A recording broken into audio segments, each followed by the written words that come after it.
Dame i gospodo, dobroveče i dobrodošli na žreb za ATP Belgrade Open 2024. Sa nama je direktor turnira Belgrade Open 2024 Đorđe Đoković, ATP supervizor Žolt Beda i predstavnik igrača, naš reprezentativac Dušan Lajović. We have 28 players in the draw, and that means that our first strongest players, the first 4 seeds, will have buys in the first round. Kogod je zainteresovan da napravi neki par koji će biti odgovarajući našim teniserima, naravno, dobrodošli ste.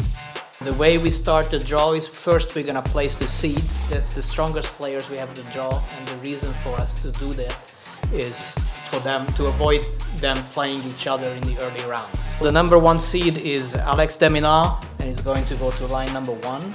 Our second seed is Tommy Paul, he's going to go to line 32. Number 12 is Fabian Marojan. Number 16, Dušan Lajović. Number 21 is gonna be Laslo Đere. Sten Vavrinka.